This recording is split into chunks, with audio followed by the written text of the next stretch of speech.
Welcome back. President Trump heating up his rhetoric on North Korea this weekend, warning the regime's foreign minister that he, along with dictator Kim Jong-un, quote, won't be around much longer if they order strikes on the United States. This comes after the foreign minister spoke at the United Nations General Assembly yesterday, calling President Trump, quote, mentally deranged, and saying his insults make a strike on the U.S. mainland, quote, more inevitable. Joining us right now, former ambassador to the United Nations, former New Mexico Governor Bill Richardson. Governor, it's good to see you. Thanks so much for joining us.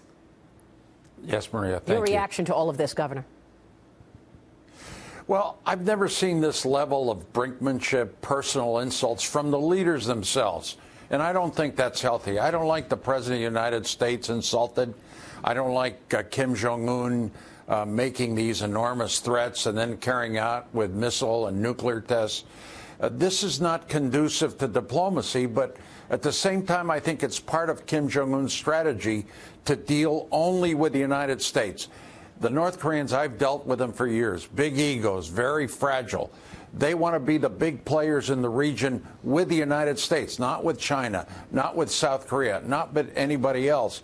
So I think reaching this level of very heated rhetoric, eventually, if you're going to try to negotiate and tamp things down, it's going to be very difficult. So, you know, I think the president's advisors, and I like General McMaster, Kelly, they seem like very sensible people. They're trying to tamp the president down. I'm reading those reports. That makes sense. Don't get into personal insults with Kim Jong-un, because this is what sets North Koreans off. Yeah. Those personal things, calling, I remember the father was called a dwarf by one of our presidents, now madman, rocket man.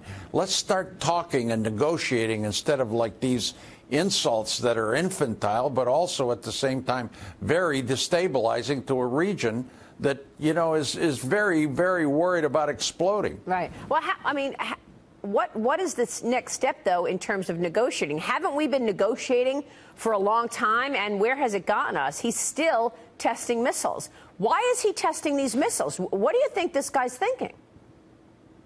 Well, what he wants to do, Maria, is he wants to reach a level, his highest negotiating nuclear level, which is to be able to say that with an ICBM missile, he can hit the U.S. mainland. I think now he can hit Guam, Alaska, but the U.S. mainland has been his goal. So he wants to have the utmost negotiating strength coupled with putting China aside, South Korea aside, deal with the United States. Why? Then he's going to say, I believe. What is he doing? For what? What did the United States do to him?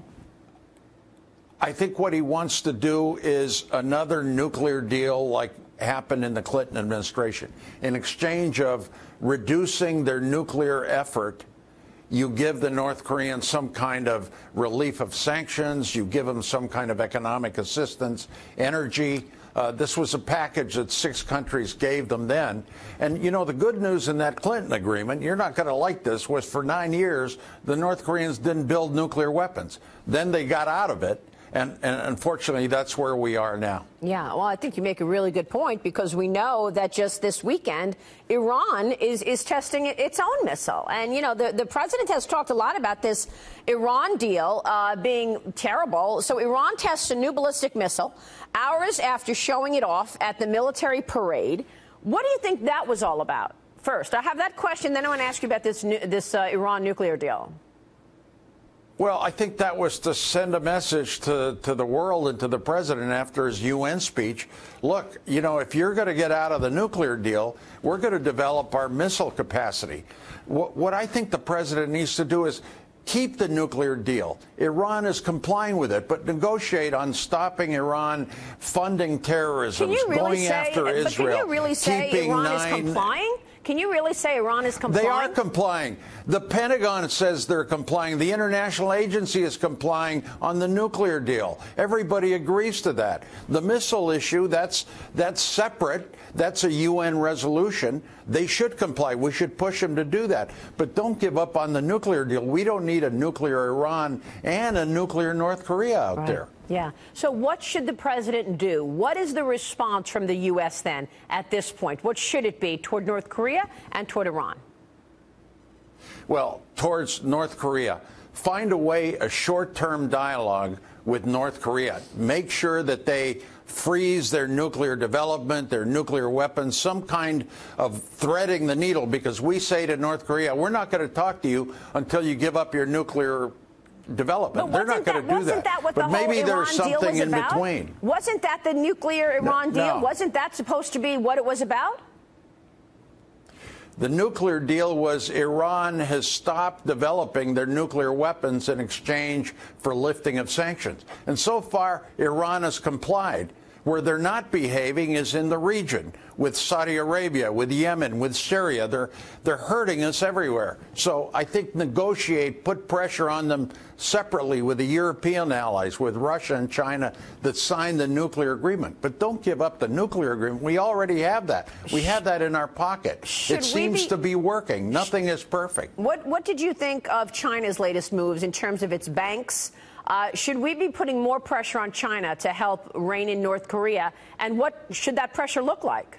More sanctions? Yeah, I do think this is one part of the president's policy on North Korea that makes sense. China has leverage over them. Not enough to make them get down on their knees and stop their nuclear weapons, but China has pressure on them because they can control a lot of their energy, their seafood, their North Korean workers that work in China. We tried to get an oil embargo. We couldn't get it done at the UN, but we got a cap on oil. So, you know, that pressure, I think, is slowly working. But is it enough for China to stop North Korea's economy? No, and I don't think China wants to do it. But China is moving in the right direction, and that is a policy front of the president that I think makes sense. Yeah, but now you need diplomacy. Right. You need some kind of deal. We can't continue these tweets and this tension and these missile tests and, you know, the people of South Korea and Japan, and we got American troops there. Everybody is very worried about what's going to happen. Right. Well, to be clear, the missile tests are coming from Iran and North Korea. So the president just needing to respond to this. Right. Governor, it's good to see you. Thanks so much, Ambassador. Governor Bill Richardson joining us there.